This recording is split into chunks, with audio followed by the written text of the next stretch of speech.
Внимание, говорит Москва. Сегодня в 4 часа утра, без всякого объявления войны, германские вооруженные силы атаковали границы Советского Союза. 1941 թվականի հունիսի 22-ին վաղ առավոտյան գերմանա-ֆաշիստական զորքերը խախտելով 1939 թվականին կնքված միմյանց վրա չհարձակվելու մասին պայմանագիրը ներխուժեցին խորհրդային երկրի սահմանները։ Նույն օրը ԽՍՀՄ Գերագույն Սովետի նախագահությունը հայտարարեց զորահավաք։ Սա երկրորդ համաշխարհային պատերազմի ընթացքն էր, որ նախապատրաստված էր միջազգային իմպերիալիզմի, Գերմանիայի, Իտալիայի ու Ճապոնիայի կողմից, որն ընդդիմադիր երկրների համար աստիճանաբար վերածվեց արդարացի, ազատագրական, հակաֆաշիստական պատերազմի։ Դրանում որոշիչ դեր խաղաց Խորհրդային Միության ներգրավվածությունը։ Նախապատերազմյան տարիներին, ինչպես նաև երկրորդ համաշխարհային պատերազմի սկզբին, Անգլիայի և Ֆրանսիայի կառավարող շրջանները ձգտում էին ֆաշիստական ագրեսորներին ուղղել Խորհրդային Միության դեմ, նպատակ ունենալով ջախջախել աշխարհում առաջին սոցիալիստական պետությունը։ Հայ ժողովուրդը երբևէ իր պատմության մեջ նման մեծ մասնակցություն պատերազմի չի ունեցել, եւ ոչ էլ այդքան իր պատմության մեջ գեներալներ, մարշալներ եւ հերոսներ են տվել։ Իհարկե հայ ժողովրդի մոտիվացիան այդ պատերազմի մասնակցելու հետևյալն էր, որ նպատակը ոչ միայն պահպանել խորհրդային Հայաստանը, Արևելյան Հայաստանի այդ փոքր հատվածը, այլ նաեւ հայ ժողովուրդը ուներ նպատակ այս պատերազմից հետո ռազմական գործողությունները տեղափոխել եւ ազատագրել նաեւ Արևմտյան Հայաստանը։ Իհարկե պատմական հանգամանքները եւ խորհրդային միության միջազգային երեչակ այնպեսին էր, որ այս իրողությունները չկարողացան դառնալ իրականություն, բայց հայ ժողովուրդը ոչ միայն խորհրդային միության կողմից, այլ նաեւ դաշնակիցների կողմից, ԱՄՆ-ի, Ֆրանսիայի, Անգլիայի նույնպես մեծ ցուցանիշ ցուցաբերեց պատերազմի մասնակցության եւ սա աննախադեպ էր եւ մասնակցության եւ տարբեր զինված ուժերում ներգրավվածության առումով։ Գերմանական ֆաշիստները հարձակվեցին այնպիսի երկրների վրա, ինչպիսիք էին Եթովպիան, Իսպանիան, Ավստրիան, Չեխոսլովակիան, Ռումինիան, Դանիան եւ մի շարք այլ պետություններ։ 1939 թվականի մարտին Գերմանիան Լիտվայից զավթեց Մեմելը եւ Մեմելի մարզը, իսկ ապրիլին Իտալիան օկուպացրեց Ալբանիան։ Միայն Խորհրդային Միությունն էր անշեղորեն վարում խաղաղության քաղաքականություն պատերազմից խուսափելու համար 1939 թվականի օգոստոսի 23-ին չհարձակման պայմանագիր կնքելով Գերմանիայի հետ։ Այդ օրը, որ իմացանք պատերազմն է սկսվել, առանց հրավերի մեր ամբողջ դասարանը հավաքվեց դպրոցի բակում եւ սկսեցինք խոսել, ցանկություն հայտնել, մասնակցել պաշտպանության հարցում։ Գնացինք զինկոմիսարիատը, այդտեղ ասացինք, որ մենք դիմում ենք, ուզում ենք անպայման մասնակցենք, մեր հայրենիքը պաշտպանենք։ Գնացինք 3 հոգի։ Ֆաշիստական Գերմանիայի ագրեսիան կանխելու փոխարեն անգլիական եւ ֆրանսիական կառավարությունները հարձակում էին նախապատրաստում Խորհրդային Միության դեմ։ 1941 թվականի մարտի 11-ին Ամերիկայի Միացյալ Նահանգների կոնգրեսն օրենք ընդունեց պատերազմող երկրներին փոխարինաբար ռազմական նյութեր տրամադրելու մասին, որը տարածվեց Անգլիայի, ապա նաեւ Հարավսլավիայի եւ Հունաստանի վրա։ Երկրորդ պատերազմաշրջանը 1941 թվականի հունիսի 22-ից մինչև 1942 թվականի նոյեմբերի 18-ը բնութագրվում է պատերազմի հետագա ծավալմամբ եւ ամենից առաջ ֆաշիստական Գերմանիայի ուխտադրուժ հարձակմամբ Սովետական Միության վրա։ Սովետա-գերմանական ռազմաճակատը դարձավ պատերազմի գլխավոր ճակատը։ Միջնակարգը ավարտել եմ, մեկանա տարան բանակ, չթողեմ, որ բարձրագույն տայի։ Տարապանակ մի ամիս պարապեցին, զինվոր էր պետք, ուղարկին ուկրաինական ռազմաճակատ, Պատվիցեպսկ, գնացինք, կրվանք, հաղթեցինք, 2 անգամ վիրավորվել եմ։ Հայրս Մկրտիչ Արտեմի Մակարյանը 1941 թվականին, երբ սկսեց պատերազմը, ինքը կամավոր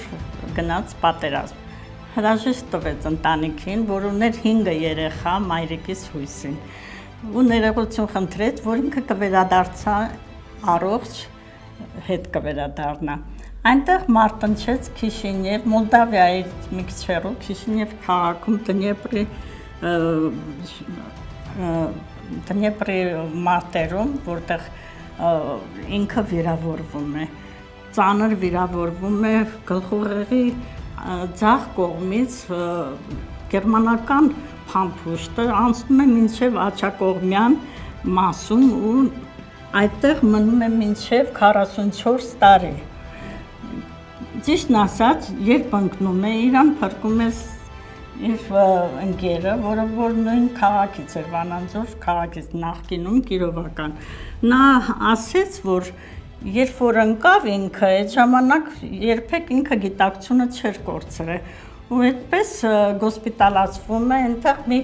4 ամիս բուժվելուց հետո 44 թվականին վերադառնում է Վանաձոր իր հայրենիքը։ 1941 թվականի ամռանն ու աշնանը գերմանա-ֆաշիստական բանակները հարձակվելով խորացան դեպի խորհրդային երկրի կենտրոն, մոտենալով Լենինգրադին, Մոսկվային, գրավելով Մերձ Բալտիկան, Բելոռուսիան, գրեթե ամբողջ Ուկրաինան ու Ղրիմը։ Ողջ ընթացքում թշնամու զորքերը հանդիպում էին Կարմիր բանակի հարաճուն դիմադրությանը։ 1941 թվականի դեկտեմբերին խորհրդային զինված ուժերը հարձակման անցնելով ջախջախեցին գերմանա-ֆաշիստական զորքերին։ Դա գերմանական բանակի առաջին խոշոր պարտությունն էր։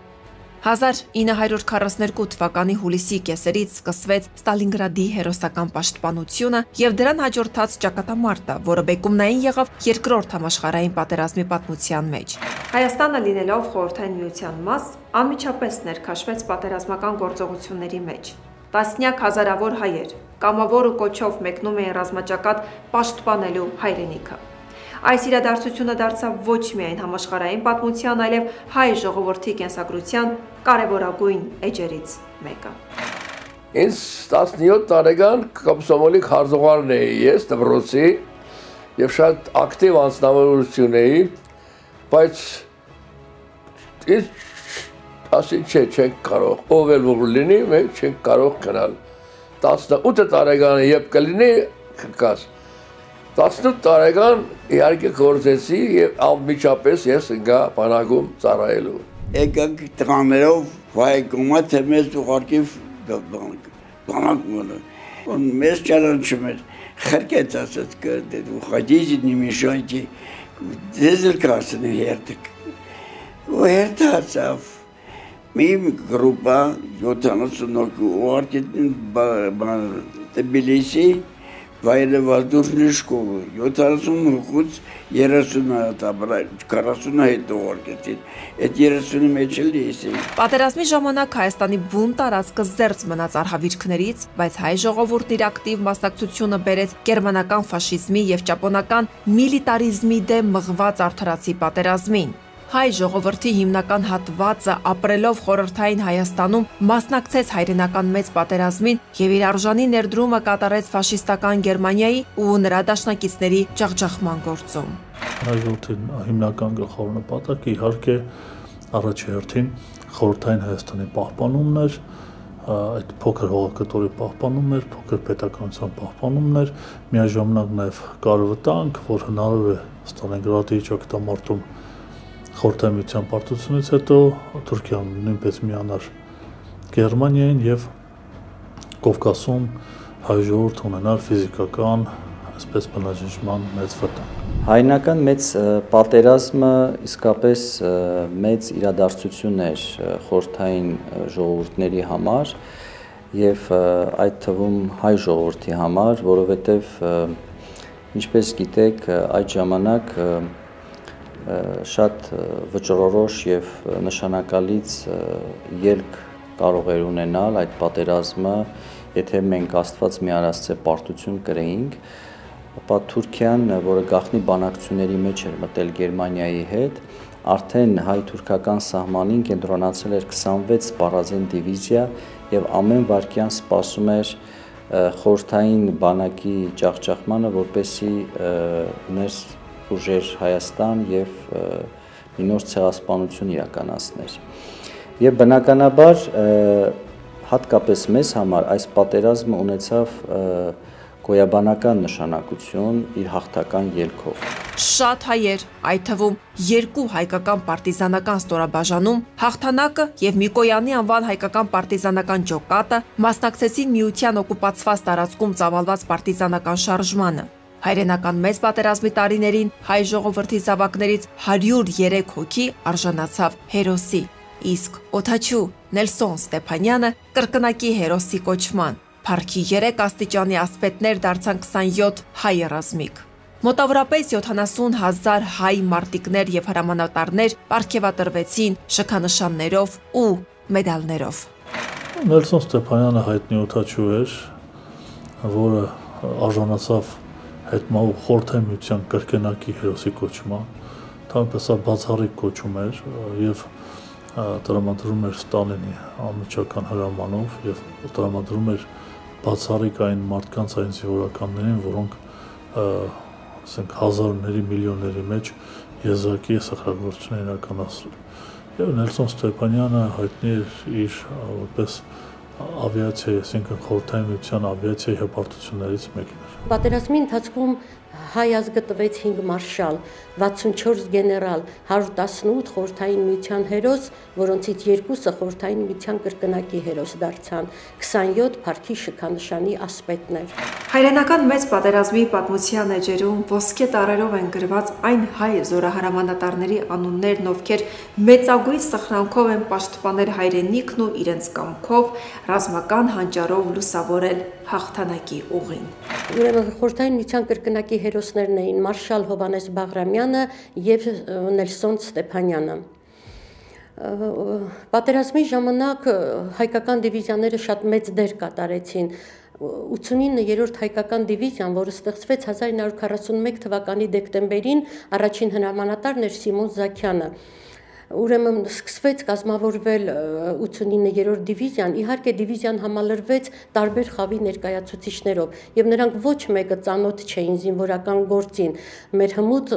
89-րդ դիվիզիայի ուրեմն հմուտ սպայական կազմի շնորհիվ շատ կարճ ժամանակում նրանք ծանոթացան զենքին, տիրապետեցին զինվորական գործին եւ ահա 1942 թվականի օգոստոսին 89-րդ լեռնահրաձգային դիվիզիան արդեն մեկնեց ռազմաճակատ։ Հայ ռազմիկներն իրենց մասնակցությունը բերեցին Մոսկվայի, Ղրիմի, Կովկասի եւ Լենինգրադի պաշտպանական մարտերին, Ստալինգրադի եւ Կուրսկի ճակատամարտերին, Ուկրաինայի, Բելոռուսիայի, Մերձ Բալտիկայի եւ Արևելյան Եվրոպայի երկրների ազատագրմանը, Բերլինի գրավմանն ու ճապոնական սամուրայների ջախջախմանը։ Հովհաննես Բաղրամյան, առաջին հայ մարշալը, զորավարով փառքով մասնակցեց պատերազմին, ղեկավարելով ռազմաճակատներ ու վճռական դեր ունենալով Գերմանիայի կապիտուլյացիայի նախապատրաստման գործում։ Համազասպ Բաբաջանյան, տանկային զորքերի մարշալ, փառավոր մարտիկ, ով իր խիզախությամբ աչքի ընկավ հատկապես Կուրսկի ճակատամարտում, Սերգեյ Խուդյակով, Արմենակ Խամփերյանց, օդային ուժերի մարշալ, ով ղեկավարում էր ռազմաօդային կարևոր գործողություններ, կազմակերպելով օդային պաշտպանությունն ու գրոհները ռազմավարական նշանակության ուղղություններով։ Ծովակալ Իվան Իսակով, Հովհաննես Իսակյան, Խորհրդային միության առաջին հայ ծովակալը, որի ռազմական վարպետությունը, ծովային ռազմավարությունը մեծ նշանակություն ունեցան խորհրդային նավատորմի զարգացման գործում։ Այս մարդիկ ոչ միայն հաղթանակներ կերտեցին մարտի դաշտում, այլև օրինակ, ուժի ու փառքի խորհրդանիշ դարձան սերունդների համար։ Կորսկի դուգայում դեռ պատերազմը չսկսված, Կորսկի օպերացիան, մեզ եկան ասեցին, որ Արմյանի давайте назад, все выходите, ասենք տան մեն հայերեն գնդակարեն։ Դե տղա անքերը ջայր տղերքեն խոսում ենք այդպես, նստանք կուկուրուզնիկով տարան, այսինք մաջայսկից Կուրսկուս տարան բան, պրիմորի, այսինք տամանյան թերակնզին։ Ազովից ծովի և Սևծովի միասման տեղում, այդեղ կատերով մեզ դեսանտ ուջեցրեցին Հարիմ որ իջեցրեցին, մենք որ իջանք Հարիմ, մեր դիվիզիան, այսինք մեր գունդը ավելի ճիշտ 526-ը, մեզ հրաման եկա, որ ուզբեկական դիվիզիան իջել էր նախորոք, ուրեմն մի փոքր փոս էին արել, պարկել էին ու քնել էին սաղ, բոլորն էլ նեմեսները կշերն եկել էին տանկերով, թե ինչով, հիմացել էին, բոլորին մաղել էին, սպանել էին։ Մենք ամբողջ գիշերը դիակ կրեցինք այդտեղից։ Դիակները սաղ տանմինք էր, էլի, հրաման եկավ։ Պատերազմի ժամանակ մեծ էր նաև կանանց ու երեխաների դերը, թե ճակատում, թե թիկունքում։ Նրանցից շատերը ներգրաված էին զենքի արտադրության գործում, բժշկական օգնության ծառայության, հողագործության և այլ բնագավառներում։ Միայն ուկրաինացի տիպուկահար Լյուդմիլա Պավլիչենկոյի գնդակից զոհվել է 309 գերմանացի զինվոր, այդ թվում մի քանի տասնյակ սպայակազմից։ Առավոտը հենց որ լուսանում էր գերմանական ռազվեդչիկ հետախուզ ինքնաթիռը դրդրալով գալիս էր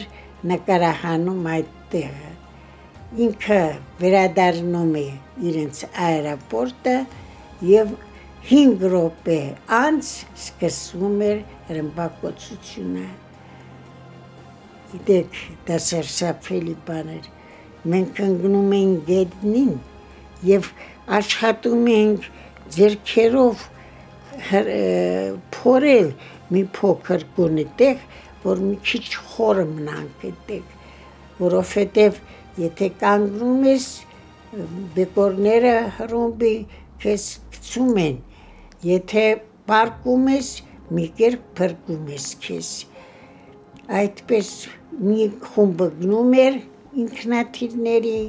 մյուս խումբն էր գալիս, մինչև երեկո մենք այդ ռումբերի տակ են գտնվում։ Բազմաթիվ կանայք մասնակցել են ռազմական գործողություններին որպես օդաչուներ, հետախույզներ, կապավորներ ու անգամ դիվերսանտներ։ Խորհրդային օդաչու Մարիանա Ռասկովայի գլխավորությամբ կազմավորվեց կանանց ավիագունդ, որը հայտնի դարձավ գիշերային կախարդներ անվամբ։ Գերմանացիներն այդպես էին անվանում այդ քաջ կին օդաչուներին, որոնք գիշերային ժամերին վտանգավոր առաջադրանքներ էին իրականացնում թշնամու թիկունքում։ Նրանց թռիչքները հաճախ իրականացվում էին անաղմուկ, հին երկթևանի ինքնաթիռներով, խուսափելով հակաօդային պաշտպանության համակարգներից։ Նեմեցները 7 խոշոր պարտություն են կրել։ Առաջին եղել է Ստալինգրադը, իսկ 7-րդը այն կոչվում է Սանդամիրսկայա պլատո։ Այդ Սանդամիրսկայա պլատո, ուրեմն, այդտեղ մասնակցել եմ ես։ Пулемета дрели, пулемет чекает, пулемет и обстреливал это плато. Вот пока начали и это плато захватили Сандомирское. Йотерот хошор партучудное играли. А тех был я награжден орденом Красной Звезды. Первый орден я за эти бои заслужил.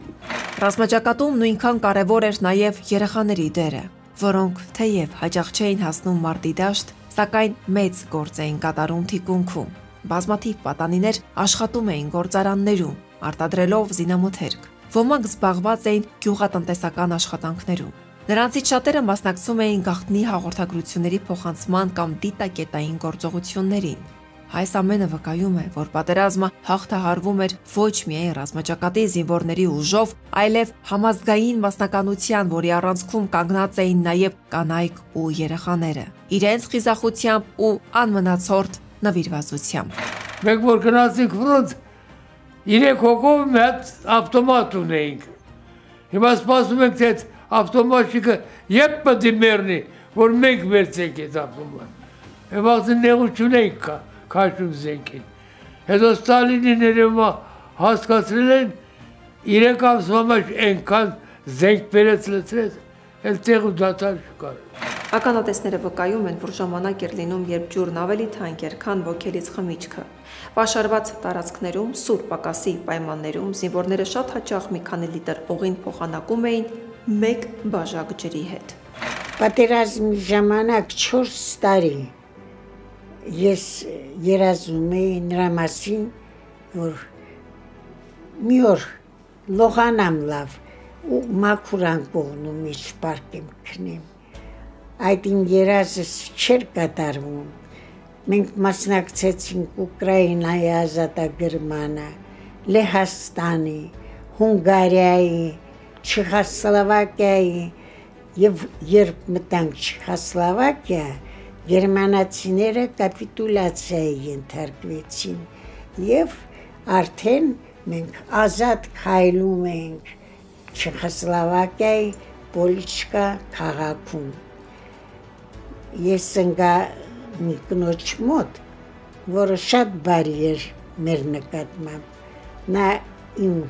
երազանքիս կեսը կատարեց, միան կողին գցեց սպրոստինյայով, մարճակալի վրա եւ ես լավ դուշտ քնեցի այդտեղ։ Հայրենական մեծ պատերազմի ժամանակ իրենց փոքրիկ, բայց կարևոր ներդրումն են ունեցել նաև կենդանիները։ Օրինակ աղավնիներն օգտագործվել են հաղորդակցման համար, իսկ շներն ու առնետները պայթուցիկներ տեղափոխելու նպատակով։ Շները հաճախ օգտագործվում էին որպես ականազերծողներ։ Նրանց վարժեցնում էին ականների հոտը ճանաչելու համար։ Այդ հավատարիմ կենդանիների շնորհիվ փրկվում էին բազմաթիվ կյանքեր ու ճակատագրեր։ Նշանավոր փրկարար էր Ջուլբարս անունով շունը։ Նա մասնակցել է ավելի քան 7000 ականների ու ռումբերի հայտնաբերմանը։ Այս հերոս շունն անգամ պարգևատրվել է մեդալով եւ Ստալինի հատուկ հրահանգով կարմիր հրապարակով անցել ռազմական շքերթի ժամանակ։ Երբեմն զինվորների համար ապաստարաններ էին կառուցվում նույնիսկ սառույցից։ Հատկապես Լենինգրադի շրջակայքում ձմռան ամիսներին զինվորները ժամանակավոր պատասպարաններ ու ամուր թաքստոցներ էին պատրաստում սառույցից ու ձյան շերտից։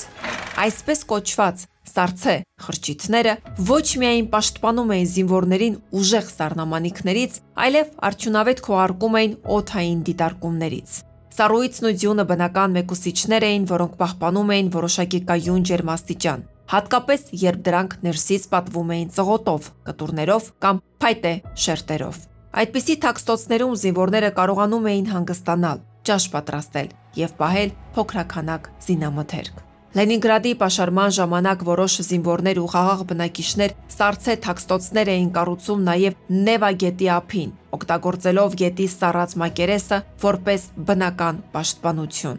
Այս ամենը ցույց է տալիս, թե որքան հնարամիտ էին զինվորները կտրուկ պայմաններում, ամենասարսափելի կլիմայական պայմանները վերածելով լավագույն հնարավորության։ Բելարուսը ճաշոտ է, մենք Ռուսաստան որ պատերազմում ենք, մեզի բերին վալինկա բաժանին։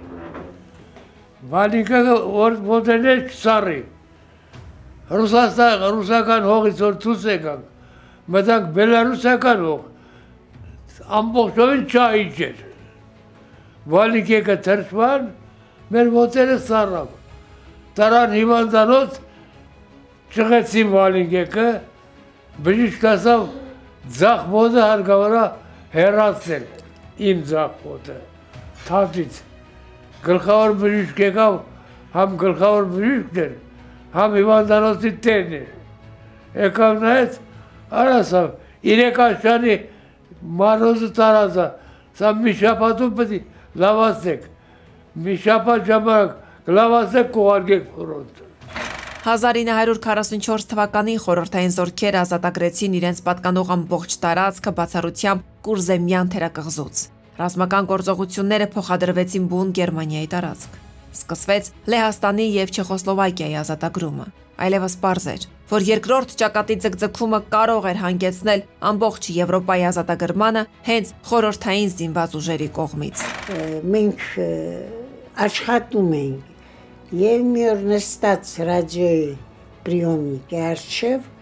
լսում եմ տանգնապալի մի ձայն. Позер, Прага в опасности,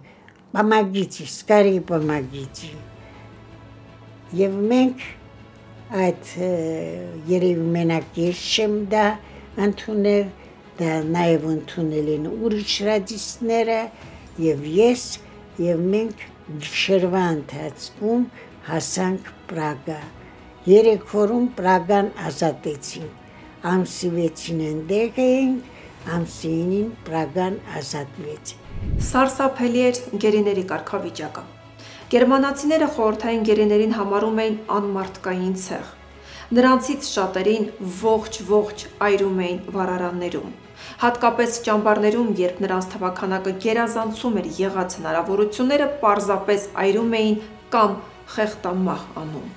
Պատերազմի առաջին տարում արդեն իսկ գերմանական կողմը գերության էր վերցրել միլիոնավոր խորհրդային զինվորների։ 1941 թվականի վերջի դրությամբ մոտավորապես 3 միլիոն խորհրդային զինվոր էր հայտնվել գերության մեջ, որոնցից միայն 1 միլիոնը ողջ մնաց պատերազմի ավարտին։ Մյուսները մահացան սովից, հիվանդություններից, դաժան ծեծերից եւ զանգվածային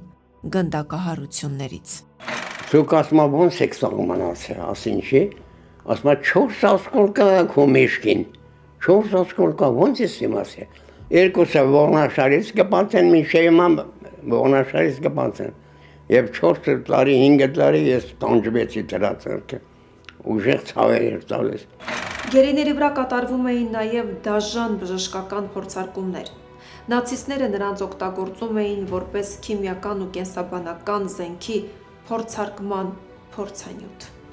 Իմպերիալիզմի եւ սոցիալիզմի ուժերի հարաբերակցության մեջ տեղի ունեցավ արմատական բեկում հօգուտ վերջինի։ Սոցիալիզմի ուղին թևակողեցին Եվրոպայի մի շարք երկրներ, ավելի քան 100 միլիոն բնակչությամբ։ Պատերազմը խթանեց ազգային ազատագրական շարժման զարգացումը, որը հանգեցրեց իմպերիալիզմի գաղութային համակարգի քայքայմանը։ Բերլինում հնչեց հայկական քոչարին։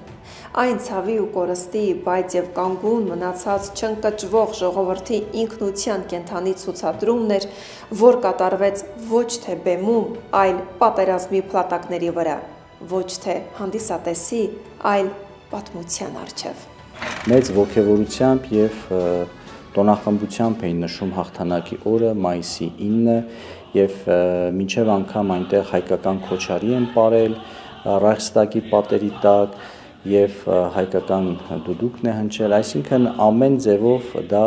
վերածվել է համաժողովրդական տոնախմբության։ Պատի վրա գրել եմ ես Գյումրեցի Պետրոսն եմ, ասեք որ արդեն այստեղ եմ գտնվում։ Այդպես գրված,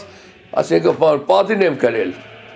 Մի քանի տղաներ էլ կար, էլի գյումրեցիներ, մենք գրեցինք պատի վրա գրեցինք։ Ես այս ինչն եմ,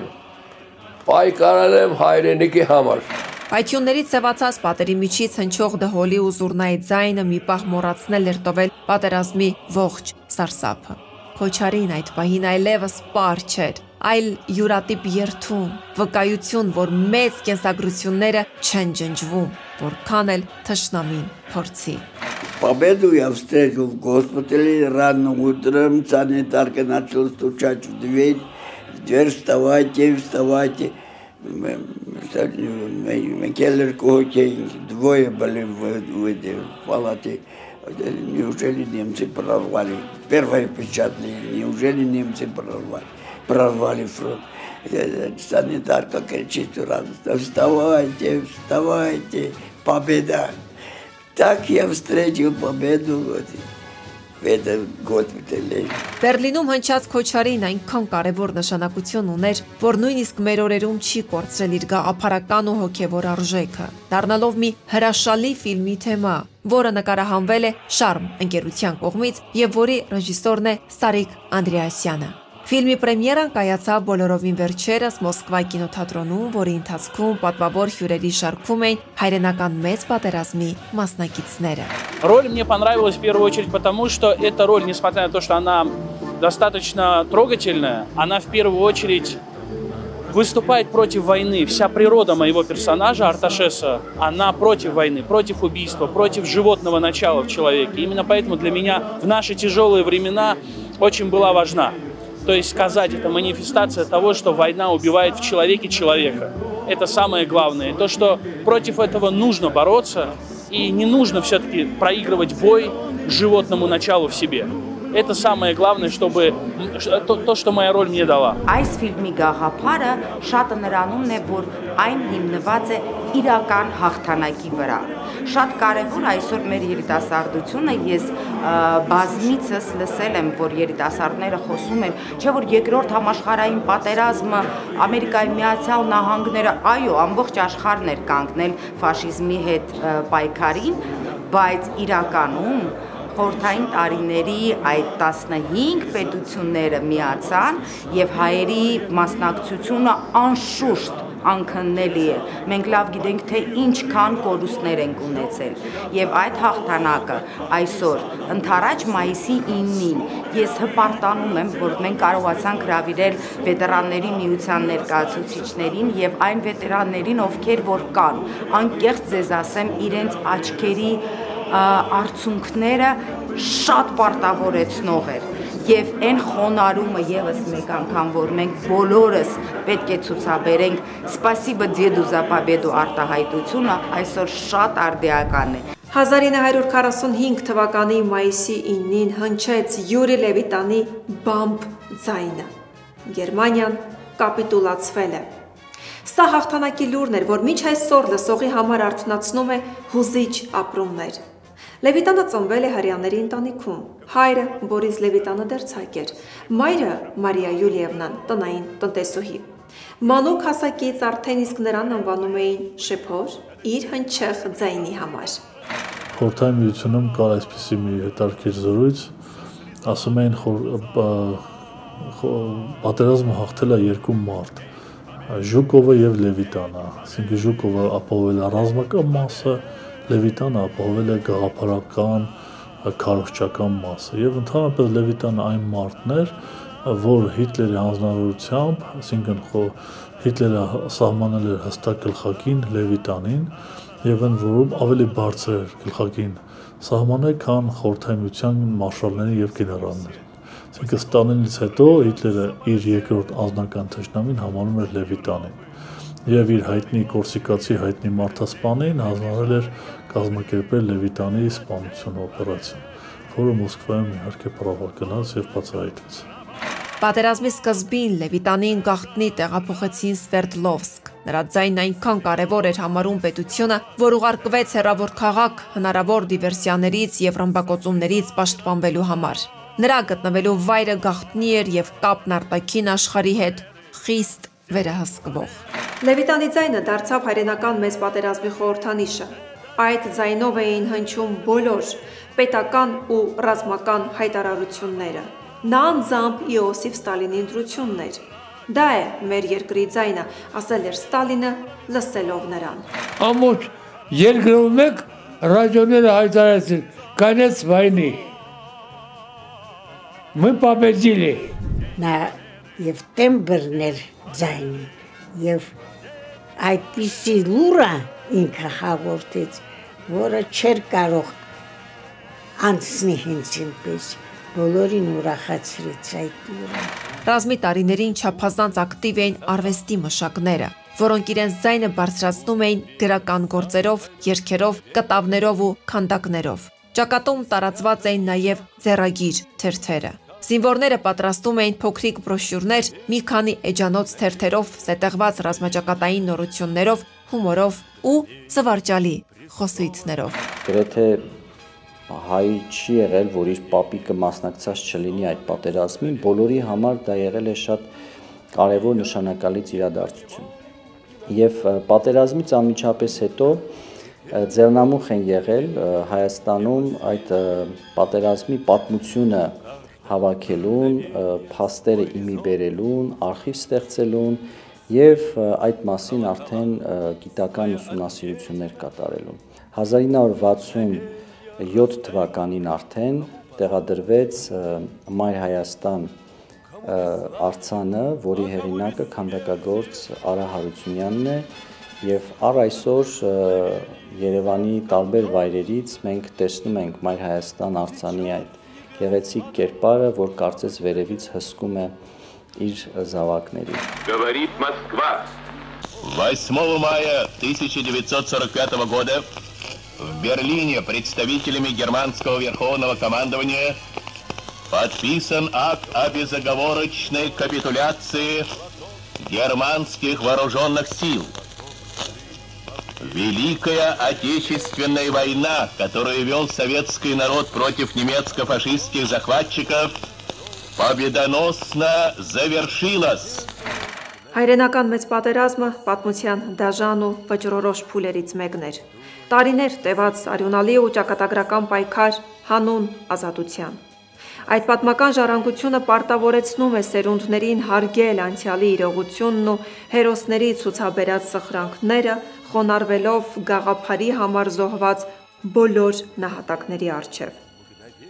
Թող երբեք չլինի պատերազմ։